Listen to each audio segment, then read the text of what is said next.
If you no come from the place where the tattoo come from, you wear that kind. No good for you.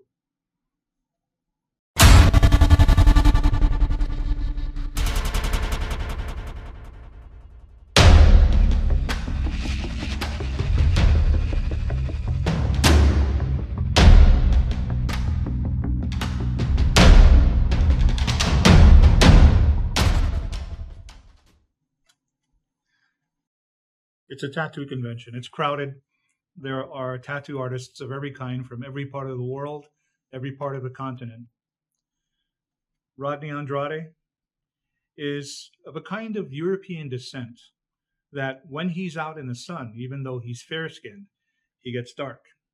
And when he gets dark, he looks like he could be Polynesian, African American, any ethnicity but the one that he actually is. And so as Rodney is walking around this crowded tattoo convention, he notices celebrity tattoo artists with big boots and elaborate signs. But suddenly he comes across an old Filipino man, only wearing jeans, nothing on his feet. His body is brown, it's wrinkled, but he notices something unusual on the man's body. It's an unusual tattoo. It goes from here, arches this way, and goes down the length of each arm. Now, the thing about tattoos is after they been on your body for a while and the tone and the matter of your skin changes, it tends to blur. But he notices that this old man, his tattoo looks fresh, like it was just done yesterday, in spite of his age. The man doesn't have a fancy booth or big banners or signs.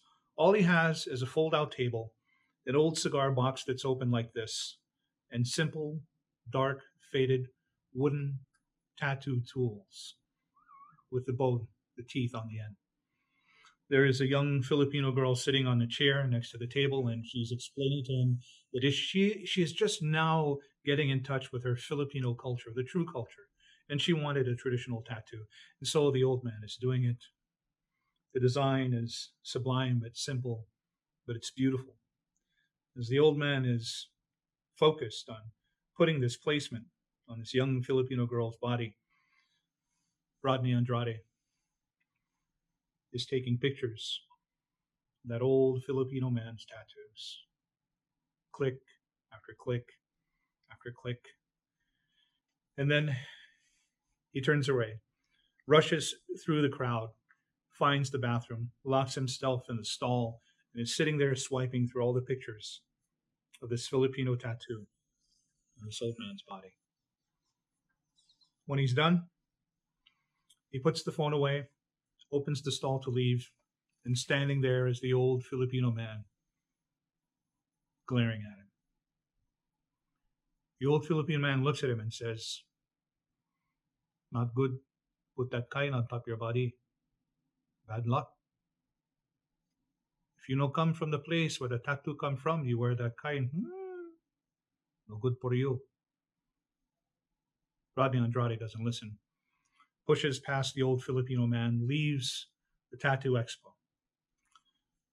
The following day, he goes to some random tattoo shop, goes to the artist, shows him the picture of the tattoo. He says, can you do this? I'd like to have this on my body.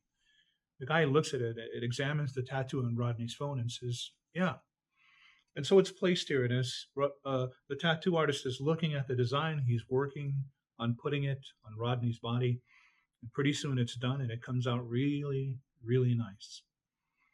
And right after it's complete and done, the tattoo artist is cleaning it off. Tattoo artist throws up, gets deathly ill. Takes the money from Rodney, of course, but sort of shoos him out of the shop. He says, "I'm sorry, I don't know why I'm sick, but this is really bad." Rodney leaves. The next morning, when he goes back to see this tattoo artist, just to check on him, see if everything's okay, the other artists tell Rodney, "Haven't you heard? He got sick yesterday.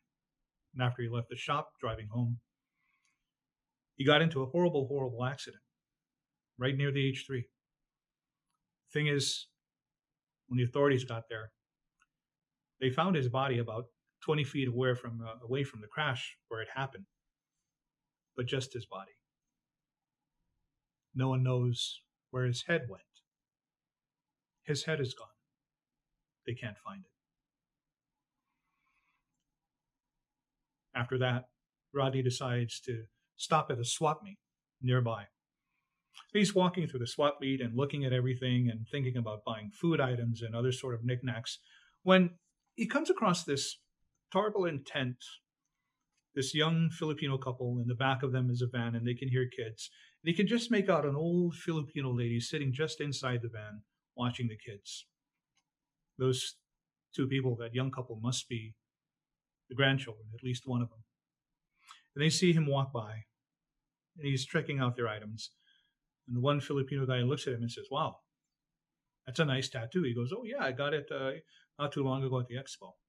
Wow, that's really nice. I've never seen something like that before."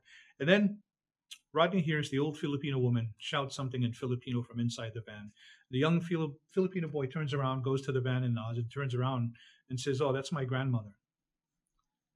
She wants to know if you're Filipino." Rodney says, "No, I'm not."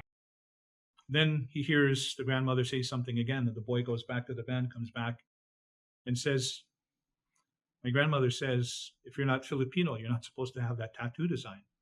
Rodney says, "Why not?" "My grandma says it's ifugao. That kind of ifugao tattoo are only for headhunters. And you can only wear it if you've headhunted, if you've taken a head, and you've taken a life. Have you done either?" That's what my grandmother wants to know. He says, "No, I've never killed anyone, much less chopped anybody's head off." The guy goes back to the grandmother. Then he comes back to Rodney. He says, "Dude, my grandmother says you're insulting our culture by wearing that tattoo, and that it's also dangerous for you if you're not descended from a headhunter. Maybe you should get out of here before I kick your ass." So the story goes, Rodney gets out of there, goes back to his condominium, located across from the Humane Society. As he gets into the lobby, gets into the elevator, and presses the button for the floor he's on, 26th floor. As the doors are closing, this hand comes out of nowhere, grabs Rodney by the collar like this, pulls it forward, and another hand grabs his hair and holds him in place. It's the old Filipino man who says to him, "You're not supposed to wear this kind. This kind, take the head and then you wear. But you're not Filipino." And the doors are closing, and his head is stuck. And inside the elevator, he hears ding, which means the cart is now moving. And it's moving up. And the old Filipino man is holding on to Rodney's head, and Rodney is screaming, "Let me go! Let me go!" On the 26th floor, a headless body crumbles out of the elevator. Just the body. The head, never been found.